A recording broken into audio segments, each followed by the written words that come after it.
All right, we'll say good morning. Let's begin. So first I want to give a tremendous yasher koach to Yehuda for giving the shiur for the last week while I was gone. I just want to say it's a big zechus for all of you.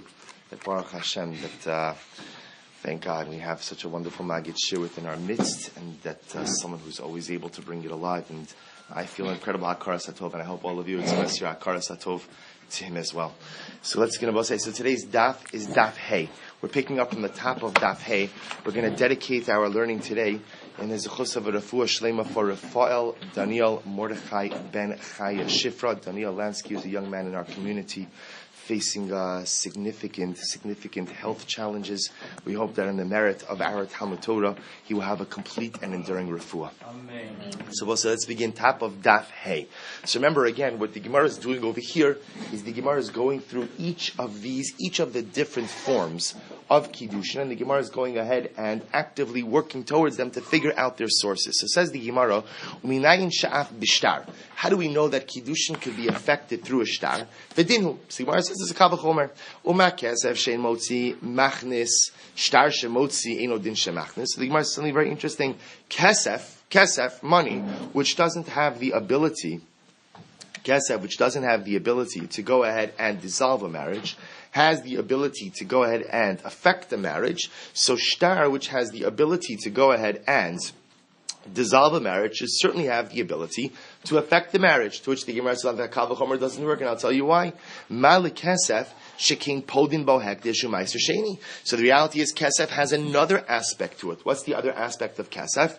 That kesef, you have the ability to redeem with it hekdish, consecrated items, and maiser sheni, meaning kesef has the ability to essentially remove the status of consecrated items. That's just simply saying that shtar does not have the ability to do. Tomar b'shtar, but yet say at the same time when it comes to shtar, she'ein podin bo hekdish u'maiser sheni. Shtar does not have the ability to go ahead and redeem hekdish and maiser sheni, because the pasuk says v'nasan hakesef v'kam lo. Because the pasuk Rabbi says he's actually talking about over here if one redeems a field. So if one wants to redeem a field that originally was hekdish, one gives the money plus paying an additional penalty of a fifth, and one goes ahead and the field loses its consecration. So the point the Gemara is making over here is you want to say that you want to prove that shtar affects Kiddushin through a kal v'chomer with kesef, just pointing out over here that kesef has its own unique aspects and own unique details, which essentially disqualify it from serving as a party to the kal v'chomer. So the Gemara says, Amakra, v'kamla Amakra, v'yatsa v'haisa. The pasuk says, remember, v'yatsa v'haisa, talking about the process of divorce, is she will leave her husband's home. V'haisa li'ishacher, she will become a wife to another man. Makish haviyah li'yitzia, so we've already seen this a number of times. The Torah is trying to equate the process of haviyah, the process of kiddushin, to the process of gerushin. Ma yitzia bishtar, just like divorce is accomplished with a document, af havia nami bishtar, so too kiddushin is also accomplished with a document. Va'akish nami yitzia lahavia. If that's the case, then why don't we compare divorce to marriage in a different way? Mahavia bekesef, just like kiddushin can be affected with money, af yitzia bekesef, so too I should say what? That divorce can also be accomplished with money. Abai said, it's such an interesting answer. Abai said, no. Yomru kesef machnis kesef motzi. Can you say that money will create marriage and money will dissolve marriage? Of course not. Sanegar yaaseh kategar. Can the defender become the prosecutor? In other words, could it be that the same vehicle that was used to create marriage would now go ahead and be used to dissolve marriage? So Gemara says, 1 second. Ihachi shtar nami yomru shtar motzi shtar machnis. So again, if that's the case, you can apply the same logic to shtar. Could it be that a shtar affects marriage and a shtar dissolves marriage? After all, kategor yaaseh sanegor. Can the defender become the prosecutor? We'll say this concept of kategor naaseh sanegor means something that by definition is used for something quote unquote negative cannot be used for something positive. So the paradigmatic example of this is given Maseches Yoma where? By the Kohen Gadol. Right? So the Gemara discusses the Kohen Gadol only wears begadim levanim, only wears the white simple clothing when he enters into the Kodesh HaKadoshim on Yom Kippur. Why not the beautiful golden vestments? To which the Gemara says, "Ein kategar na'aseh sanegar." The prosecutor cannot become the defender. The gold, which amazingly enough, even thousands of years later, only represents the chet ha'egel, the sin of the golden calf, cannot be used to defend Klal Yisrael on the day of judgment. So the Gemara wants to suggest over here, the reason you can't go ahead and divorce a woman with money is because ein kategar na'aseh sanegar. So the Gemara said, if that's the case, then you shouldn't be able to divorce a shtar either. Right? After all, again, if the shtar goes ahead and is effective for a divorce, how could a shtar affect Kiddushin? To which the Gemara says, no. Mili dahai shtar l'chud, or mili dahai shtar l'chud. Both say they're two different shtaros. They're two different shtaros. Meaning, and because they're two different shtaros, therefore, by definition, only time we say ein kategor na'aseh sanegor is when that the prosecutor, or the prosecutor can't become the defender, or the defender can't become the prosecutor is when it's mamish the same thing.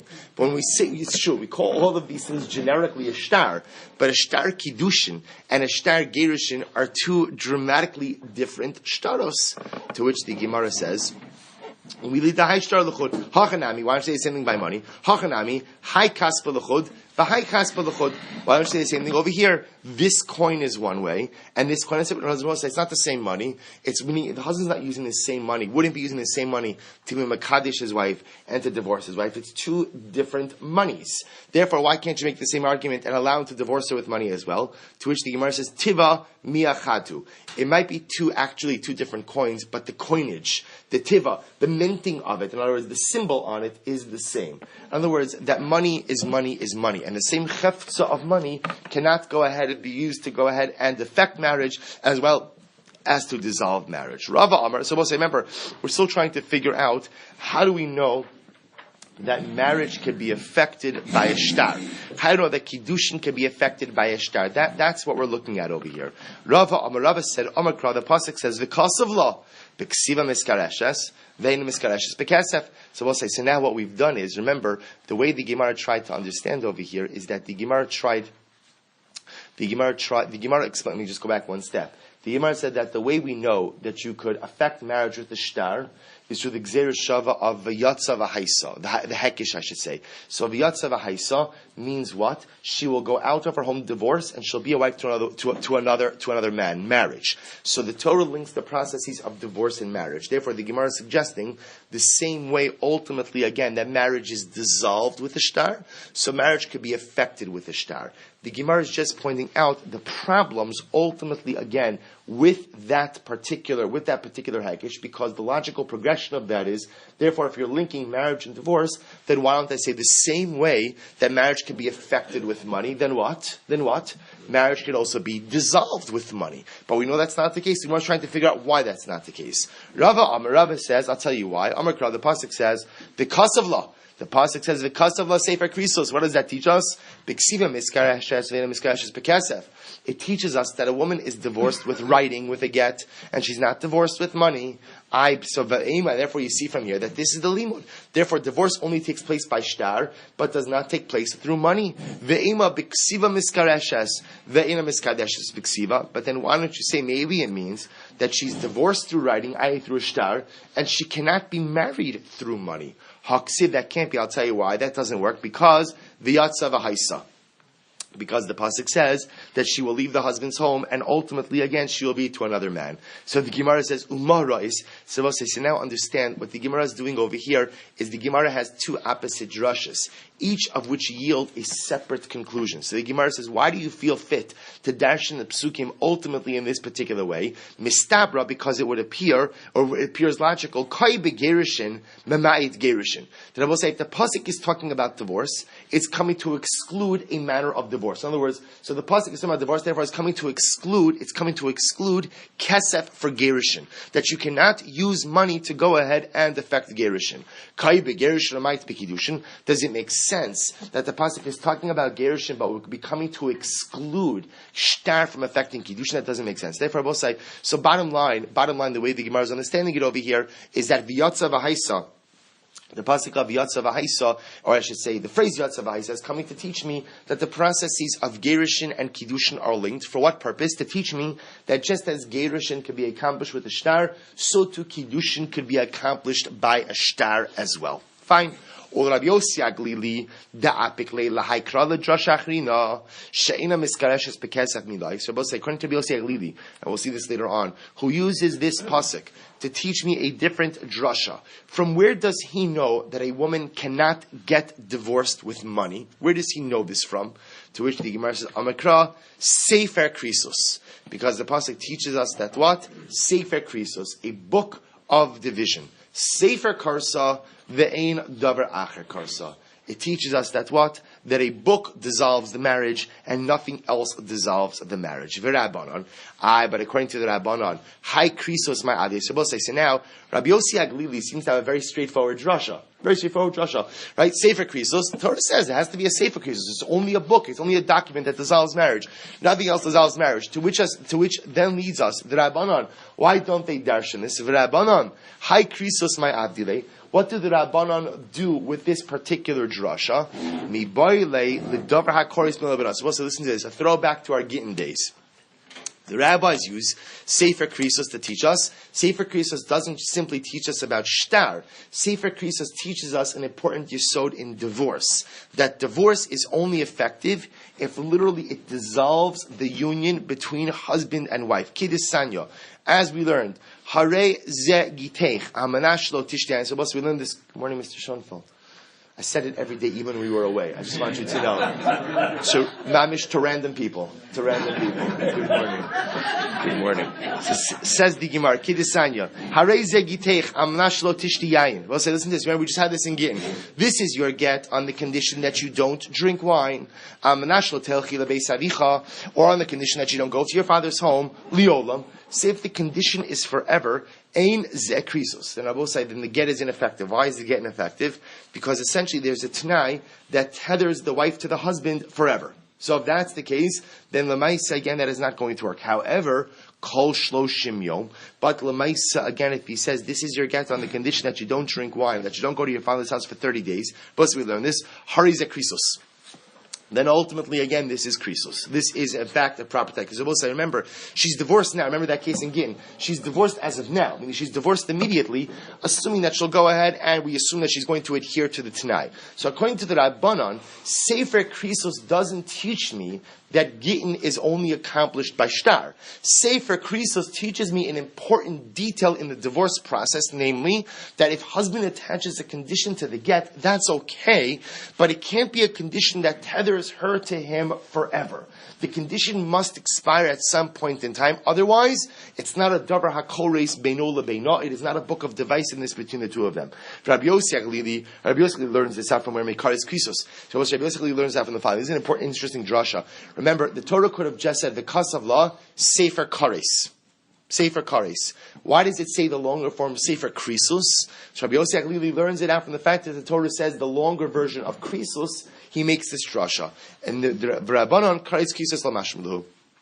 So the Rabbanon, however, don't darshan Kares Krisos. We'll say this is in general just an interesting exegetical discussion, which is that, remember, there are sometimes in the Gemara some opinions that darshan, when a word could have been written in a shorter form, but the Torah goes out obviously to write it in a longer form, can you darshan that or not? So that's a fundamental exegetical machlokes. So in this case, Rabbi Yosef Lili is posing that you can go ahead and darshan that, the Rabbanon do not darshan that. So says the Gemara. So we'll say, so now, here's what we've done. We've essentially gone ahead and we've now just proven shtar. So at this point in time, generally speaking, general discussion, not just here. But they would hold. Rabbanon would hold that way. Oh no, that I don't know. I don't know if these opinions go throughout Shas like that. That I don't know. So the Gemara says, ask me like 3.5 years. We'll be able to. So remember. So we'll say. So now what we've done is we've effectively discussed Kesef, Shtar, and Bia. So says the Gemara. Chada mechada lo asya, teisi chada mitarti. So now the Gemara asks a very interesting question. So now what we've seen is that the Torah has spelled out all three of these mechanisms. So the Gemara is saying, why can't the Torah just spell out two of them and allow me to learn out the third from those two? So the Gemara says, well, let's analyze this. Hey, Teisi. So which one should we go ahead and learn out? Lo lichtov rachmana b'shtar. So let's say the Torah had not taught us explicitly about the ability to affect Kiddushin with the shtar. The Tisei Mehanach. And I would learn out the ability that shtar could affect Kiddushin how? From Kesef and Bia. Tell you why that wouldn't work. We'll say it wouldn't work. Why? Because Bia and Kesef both have Hana. There's pleasure in both those things. There's pleasure in Bia, and there's also pleasure ultimately again in receiving Kesef. On the other hand, Shtar doesn't have any inherent Hana. You get a Shtar that says you are betrothed to me. There's no inherent Hana over there. Okay, so that won't work. So maybe don't teach me that Kiddushin can be affected by Bia. And I can learn it out from Kesef and Shtar. But again, that won't work. Why? See, it doesn't work, and I'll tell you why. Because Kesef and Shtar, look at Rashi. Rashi says, Kinyanan Meruba, Shekonin Karkos Vavadim. So both say Kesef and Shtar have the ability to acquire even outside of the marital context. But yet Bia does not. Bia does not. So I wouldn't be able to learn out Bia from Kesef and Shtar. So, okay, next try. So maybe you'll say, don't write money, and let me learn out the ability for money to affect Kiddushin from Shtar and Bia. But that won't work. Why? So you'll say, here's the difference. If you don't write Kesef, the difference between Shtar and Bia is that Shtar and Bia work Bal Karcha. I'll say, what does that mean? That if a man has relations with a Yavama against her will, ultimately, that affects you. Remember from our Yavamas day, that if a man violates his Yavama, it affects Yibum. Similarly, if a man divorces his wife Shtar, so even against her will, she's divorced. So you see that both Bia and Shtar could affect changes in marital status, even against the will of the woman. Yet Kesef, yet money cannot. But yet maybe you'll tell me that no, there is a case of Kesef, where Kesef could affect a change, even against the will of the parties involved. But Amma Ivriya. But what's the case of Amma Ivriya? A father has the ability to sell his Kitana daughter as a Hebrew maidservant, and he could do that even against her will. So you see that Kesef can work Bal Karcha as well, to which the Gemara says, no. Bi'ishos mihu lo ashkechan. It's true. You can find an example of where Kesef works Bal Karcha, where Kesef works against the will of the girl, but in a marital context, there is no case where Kesef could work to affect marital change against the will of the woman. So bottom line, what the exercise the Gemara just went through is, the Gemara is trying to justify why a separate limud? Why must we go through a separate process for learning out each of these three mechanisms for affecting Kiddushin, for Kesef, for Shtar, and for Bia? To which the Gemara says very simply, because we would not have been able to learn out one from the other, because each of them has their own unique status. Fine. Says the Gemara. But now we get into a very interesting sugya. Amar Rav Huna, chuppah kona. So it comes along Rav Huna, and Rav Huna says something amazing. Rav Huna says, chuppah has the ability to affect Kiddushin. Now we're going to discuss this a little bit more, probably tomorrow. But maybe tomorrow. Probably more tomorrow. So there's a fundamental machlokes is what the definition of chuppah is, right? So some say chuppah means chuppah, like we have today, man and wife. And we're going to discuss the intricacies of that as well. Man and wife standing on the the chuppah, like it's not just like a nice canopy. The chuppah is supposed to represent the home of the husband.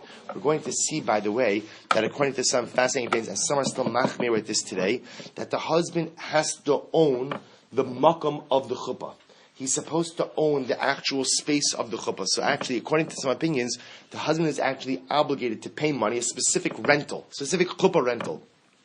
I mean chuppah rental, like rental of the poles and the canopy. I mean to be maskir the space upon which the chuppah is separated, so that it's his. That the chuppah represents, again, that the husband is. If you didn't do this, you're still married. I'm getting some looks over here.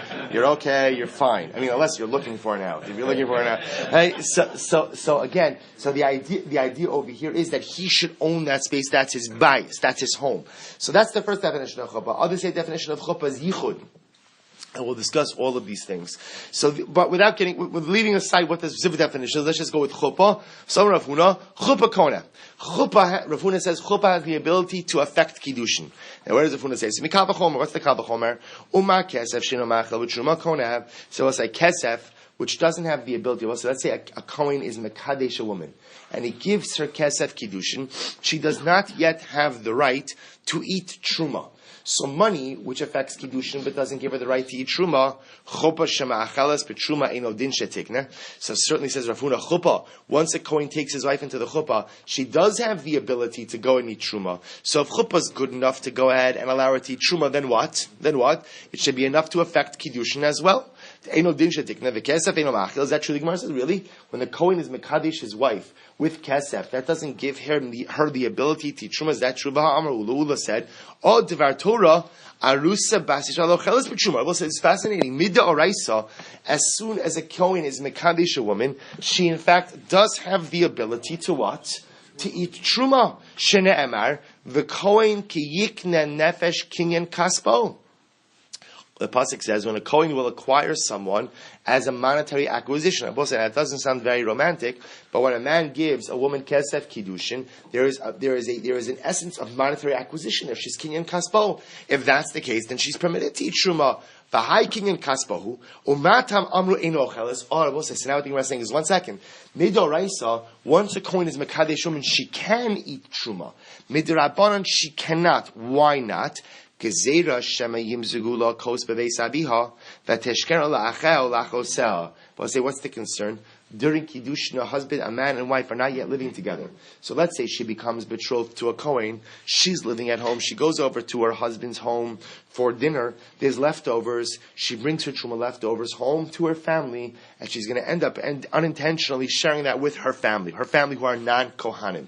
Therefore, the Rabbanan word goes there, that a woman may not eat truma literally until she is in her husband's home. Ela parachalchi. So therefore, Rav Huna's kal v'chomer doesn't make sense. Rather, you have to say this: Uma kesef she'ino gomer kona. Rather, Rav Huna says the following: kesef, which does not gomer. Both say, now, what does that mean?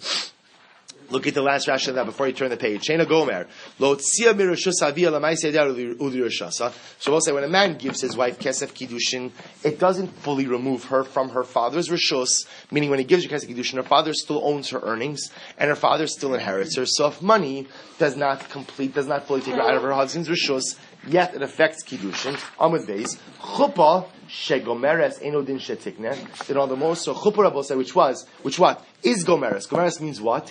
It does fully remove her from her father's rishus. Certainly, it should go ahead and affect Kiddushin as well. I will say, Rav Huna is advancing a very interesting argument, which essentially says the following: that if chuppah could finish the process, then what? Then chuppah should be able to begin the process as well, which is a very intriguing argument. The Gemara is going to question in just a moment. So the Gemara says, 1 second. So we'll say, here's the difference. The Gemara says, 1 second. You can't really compare chuppah to kesef for the following reason, which is that kesef has its own unique aspect. What's the unique aspect of kesef? That kesef has the ability to redeem Hekdish and Ma'aser Sheni, right? Also, meaning you could transfer the sanctity of certain sanctified items and Ma'aser Sheni items onto money. The money becomes kodesh, and the items become deconsecrated. To which the Gemara says bia tochiach. So you can compare chuppah to bia. So malabia, you can't compare chuppah to bia. I'll tell you why. Malabia shekein kona biyavama. So we'll say here's the difference by bia is that bia has the ability to be kona by biyavama. Kesef yochiach. So kesef could be the comparison. To which the Gemara says, in reality, the chazradin, this matter will go back and forth. Lo re'izeh k're'izeh, v'lo re'izeh k're'izeh. So we'll say the reality is none of these cases are really similar, but zeh atzad hashava sheba, and the common denominator between all of these things is what? Shekonin ba'alma, v'konin kan. They have the ability to acquire in other circumstances, and they have the ability to affect marriage. Af ani avi chuppah. Therefore, I will go ahead and now bring in chuppah. That's what? Shekona ba'alma. It goes ahead and has the ability to acquire in other circumstances. And I will say, now what does it mean as the ability to acquire other circumstances? Look at top Rashi. Af ani avi chuppah shekona ba'alma. Shegomeres liyarsha. Ulahafaras nidareha yikne yinami kan below erusin. The Rabbi said what chuppah has the ability to do is that once a man brings a woman into a chuppah, he inherits her, and he has the ability to annul her vows, and therefore again, for kona kan, it should have the ability to affect kiddushin as well. To which the Gemara says, 1 second, maybe the common denominator between bia and kesef is shekein hana asa meruba. That there's a lot of pleasure involved in both of those things, both in bia as well as kesef. To which the Gemara says, well, shtar yochiach. Okay, we can bring the example from shtar. Right? The shtar is an example of something that affects erusin, affects kiddushin, but what? There is no hana'ah. To which the Gemara says, well, that doesn't work, because malashtar shekein motzi bebas Yisrael. Shtar can't really serve as the basis for the comparison. Why? Because shtar is unique as well. Why? Why? Because shtar has the ability to dissolve marriage as well. Kesef obia yochichu v'chazra din lo rizeh kerizeh v'lo rizeh kerizeh. So we'll say, so we keep going around the circles, and it turns out that's what? Each of these aspects is unique, and each of these aspects has something that is not found in the other. So what is the common denominator? Shekonin ba'alma v'konin kan. Each of them have the ability to acquire in general, and they also acquire here. Af ani avi chuppah shekonin ba'alma v'konin kan. Sotai will include chuppah, because chuppah has the ability to what? To go ahead and acquire in general. But remember, we define what does it mean acquire in general. So when a man brings his wife into a chuppah, so he has the ability to now inherit her, to annul her vows, and therefore it should have the ability for chuppah to affect kiddushin as well. To which the Gemara says, one second, maybe you should say that the common denominator between kesef and shtar, or I should say really between kesef, shtar, and bia, is that they all have the ability to acquire against the will of the party. So we'll say kesef has the ability to acquire an ama ivriya. Father has the ability to sell his minor daughter as a Hebrew maid servant, even against his will. Bia has the ability to acquire against the will if he violates the Yavama. And shtar has the ability to acquire against the will with a document of divorce, a get. Rav Huna, kesef mihu be'ishus la'ashkechan. Rav Huna will say that can't be the tzara shava. Why? Because even though you're going to give me a case of kesef, which ultimately acquires Baal Karcha against her will, it's not in a marital context. Therefore, I will say there can't be the common denominator that links all of them. Says the Gemara, Amar Rava. So Rava says, finally, Rav Huna, enough of this. Shtei tshuvas b'davar. There are two problems with your sheet. Remember, Rav Huna was the one who said on Amar Aleph, that's what? I have a fourth thing to add on to the Mishnah. It's not just kesef, shtar, and bia that affects Kiddushin, but it's chuppah also. So Rava says this is crazy. There are two problems. Number one, chada d'shalosh time v'lo dalas. We'll say, so first of all, I'm putting my foot down. The Mishnah says there are three ways to affect Kiddushin, and what? And what? Not four. Not four. So that's number one. So we'll say, so understand. You say to yourself, like, what kind of question is that? It's a very good question. Well, it's a very good pircha. It's a very good refutation. Why? Because we'll say, remember, this Mishnah is ala divrei hakol. There's less man depal. No one's arguing on this Mishnah. So Stam Mishnah means everybody agrees with this Mishnah. So Rava says, because everyone agrees with this Mishnah or Puna, no one subscribes to your view that there's a fourth mechanism for affecting Kiddushin. So number one, the Mishnah says three and not four. That's issue number one. Va'od, klum chuppah gomeres aide Kiddushin. V'chi gamrinon chuppah sh'la'ide Kiddushin. Mechuppah sh'aide Kiddushin. Furthermore, Rabbi says, Rav Huna, your entire argument is flawed. Because your entire argument is, let's actually read the words. Va'od, klum chuppah gomeres aide Kiddushin. The only way chuppah works is that chuppah only works if it's preceded by Kiddushin. We'll say chuppah, as we'll see, is nisuin. So the only way, which is the second stage of marriage, the only way that chuppah works if this is preceded with Kiddushin.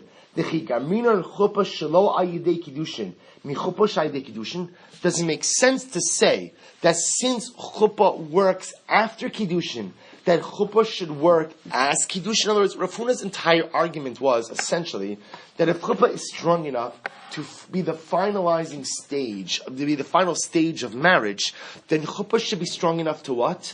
To be the initial stage of marriage as well. And Rava just says that argument doesn't make sense. The argument itself is flawed just because something could serve as a final step. I mean, in Rav Huna's ideology, if something is strong enough to actually create and concretize and solidify and finalize marriage, it should certainly be strong enough to initialize marriage, which Rava says that is not a logical argument. To which he goes, Abaye. So Abaye says, well, Rava, I can answer up your refutations. So that's what you said, that the Mishnah only said that there are three ways to affect Kiddushin and not four. Tana milsa diksiva behedya. Tana Milsa diksiv behedja katani. Milsa dloksiv behedja lo katani. So first of all, that's an easy one to answer. Why? The Mishnah only included things that are explicit in the pasuk. So kasef, shtar, and birabasa, we've established that what? Are all explicitly stated in the psukim. So it could be that chuppah's kona also, but the Mishnah didn't include it. Why? Why? Because chuppah is not stated explicitly in the pasuk. It's learned out. So that's not such a kasha. Could be that even the Mishnah would agree that there are 4 mechanisms, but only lists the ones that are stated explicitly in the pasuk. Udika amrit klum chuppah gomeres ela ayidei kiddushin. But that which we said that Rav Huna, how do you learn out chuppah is only able to finalize when preceded by Kiddushin? So how can you learn out chuppah before Kiddushin from chuppah after Kiddushin? Rav Huna nami hachikama. This is what Rav Huna is saying. Uma kesef, listen to this. Uma kesef she'eno gomer achad kesef kona. So we'll say kesef, money, which doesn't have the ability to acquire after money. We'll say, what does that mean? That if a husband gives a woman kesef for Kiddushin, and then gives her another set of monies for what? For nisuin, that does not work. So kesef achar kesef doesn't work. Chuppah shegomeres achar kesef eno din shetikne. Then I both say, but chuppah, which does work after kesef. In other words, that if kesef doesn't work after kesef, but yet what still has the ability to affect nisuin, still has the ability to affect kiddushin. So chuppah, which does work after kesef to affect nisuin, should also have the ability to affect Kiddushin. Okay, well, that's Shitas Rav Huna. Halacha l'maisa, we do not paskin like Rav Huna. Chuppah does not have the ability to affect Kiddushin. So, for example, if a man were to take a woman underneath the chuppah, literally, he's machmir, he goes in and he's socher the makom, he rents the space, brings her under the bridal canopy, which is halachically, someone says, hari'at mikudeshas li, such an act is meaningless in halacha. So, chuppah does not affect Kiddushin. We paskin like the Mishnah, so reading of the Mishnah, there are 3 ways to affect Kiddushin and not 4. That's what chuppah means and not something else. So no, we're not finished now. No, that's not that. I'm giving you that example. But the truth is, again, it's if he was alone with her, if there was yichud with her, and he said, "This yichud hari'at mikudeshes li beyichud zu," he would not be mikudeshes as well. He'd be in violation of yichud, but again, it would not affect Kiddushin. So let's go back to Tanrabanan. Keitzad, but so actually the truth is, we'll have to come back. This discussion, by the way, of what the definition of chuppah is actually exceptionally important. I'll tell you, there's another shita, which is it's not a marginalized shita. What's the word? Yeah, but alternative. That's a minority. I'm really like minority. Is that some say fascinatingly enough that the definition of chuppah is the badekin, which is quite interesting, which is why some are makbid, some are careful to have edus by the badekin, which is quite fascinating again, to dafka have edim by the badekin as well. So okay, we'll have to find the time to be, I hope somebody's keeping our running list of all the topics that we have to one day get into. Another keyboard. It is true, it is another keyboard. So it says the Gemara, Tan Rabban, we'll say, now this is fascinating.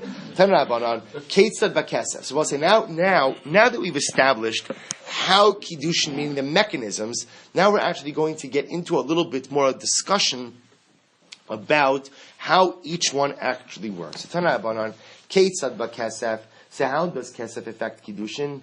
Nasan la Kesef, O Shava Kesef.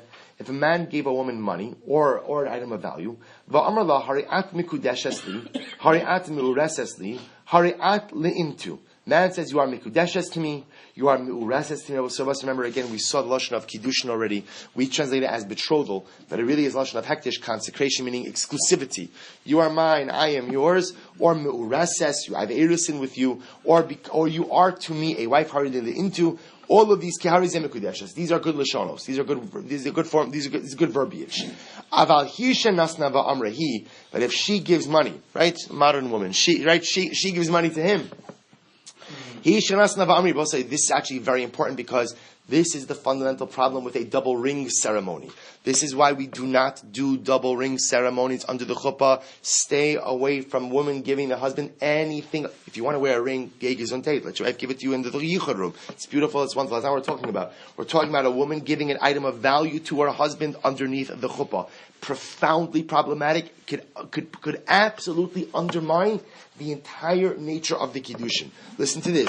Aval hisha nasna. But if she gives him an item of value. Ba'amra, he, harini mikudeshes lecha, I am mikudeshes to you. Harini meureses lecha, I am meureses to you. Harei lecha leintu.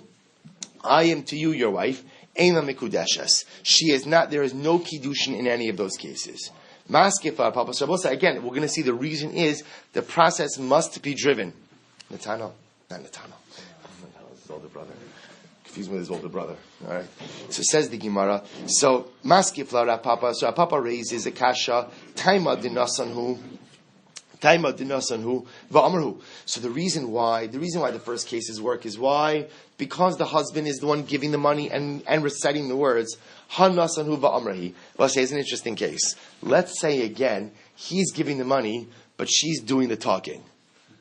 That is marriage, right? So he's giving the money. So Amarhu, so Nasanhu va'amrahi, he gives the money, but she makes the statement, Eina Mikudeshes. That doesn't work. Because again, remember, the ratio of the Mishnah was what? He's doing the talking and giving the money. So it sounds like if he's not doing both sets of this process, the Ma'aseh Kiddushin is not good. But yet, look at the Seifa, Ema Seifa, Aval Hi Shenasna Lo va'amrahi. But yet, what did the end of the Mishnah say? The end of the Brisa, that if she gave the money, and she did the talking, lo have a kiddushin. Then what? The kiddushin is not good. Why? Taima de nasnahi va'amrahi. The reason it's not good is because she gave it and she did the talking. But we can infer from that what? Ha nasanhu va'amrahi have a kiddushin. But yet we can infer from that what? That if he gave the money, but she did the talking, it should be kiddushin. So we'll say, here you have contradictory inferences. From the Reisha, from the first part of the Brisa, what it sounds like is what? In order for kiddushin to be valid, he has to give the money and he has to make the declarative statement. If she did any part of the process, it's not good. From the end of the Brisa, it sounds like what? The only problematic case is where what? Is where she did the talking and gave the money. But if she were to, let's say, give the money, if he were to give the money and she were to do the talking, it sounds like it should be okay. We have contradictory inferences. To which the Gemara says, no. Reisha dafka, seif kedin aspa. The Reisha is meant to be explicit, and the Seifa was kind of stated just in passing. In other words, the Gemara is giving a very interesting answer, which is that don't be medayik in the Seifa, just be medayik in the Reisha. And the halacha is that in order for Kiddushin to be effective, the husband must be the one who gives the money, and must be the one who makes the declarative statement. To which the Gemara says, does that make sense? V'tani Seifa most of the Sasra of the Reisha. Does it make sense that the Seifa of the Mishnah would be structured in a way that contradicts the Reisha? This is what it means to say. Nasanhu va'amarhu pshid lahav Kiddushin. So this is what it means to say. If the husband was the one who gave the money and made the statement, Hare amikudeshes li, then it works. Nasanhu va'amrahi. If he gave the money and she made the statement, na'aseh kemish nasnihi va'amrahi v'lo havi kiddushin. But Rabbi say if he gave the money and she made the statement, then what? Then it says that is the equivalent of her giving the money and making the statement, and the kiddushin is not good. The other possibility is nasanhu va'amrahu mikudeshes. If he gave the money and he made the statement, kiddushin works. Nasni va'amrahi ein mikudeshes. If she gives the money and she makes the statement, she's not mikudeshes. Nasanu va'amrahi. What happens, Rabbi say, if he gave the money and she made it? Rabbi says, this is a very interesting case. He's giving the case of kiddushin, but she's making the statement, we are now married, or I am now your wife. Sfeikahi. It's a suffix, v'chashinon midrabanan. And we have to be choshesh ultimately again for this kiddushin midrabanan. So we'll say, so what is the halacha in this case? This is a fascinating case. Where, right, he goes out and gives her the kesef kiddushin. So here's what we know. If he gives the money and makes the statement, it's good. She gives the money and makes the statement, what's the halacha? Not good. Now again, she gives the money, he makes the statement. Also clearly not good, right? Because again, he has to give the money. He gives the money, she makes a statement, says Gemara, suffix. So we'll say, how do you pass on halacha? It's a fascinating case. So, in other words, we'll say, so let's say again, you have under the chuppah, he gives her the ring, and she says, beautiful, Hare ani mikudeshes leich betabazu, kidas Moshe v'Yisrael. What's the halacha? So it said, listen to this, Shulchan Aruch Paskin, Hilchos Kiddushin Simin Chav Zayin Sif Ches. Nasanhu va'amrahi. So he gives her the money, she makes a declarative statement. Listen to what the Shulchan Aruch says. So we'll say if they were discussing marriage. So again, the ring was not just given out of nowhere, or the money was not just given out of nowhere, but they're discussing Kiddushin. Even if she is the one who makes a declarative statement, through this ring I am your wife, the Kiddushin is good. Why? Because as long as the ring was given in the context of a marital discussion, the Kiddushin is valid. Ve'im lav. But again, I will say, if they were not discussing marriage and he just gave her the kesef Kiddushin and she made the declarative statement, then havi safek Kiddushin. Then I will say she's safek mikudeshes. Now remember, safek mikudeshes is a bad place to be in because she essentially has the chumras of a married woman as well as a single woman. Ve'ana habal hein. But if the husband said yes, right? In other words, she says what? He gives her the money. She says, I am mikudeshes to you with this money. And the husband says, yes. Then b'shas nesina, when he's giving her the money, havi vadai kiddushin afilu ein oskin ba'osin. So we'll say alocha l'maisa again. If he gave her the ring or the money, and l'maisa again, either it was in the context of marital discussion, even if she's the one who made the statement, I'm now married to you, I'm now mikudeshes to you, the kiddushin is good.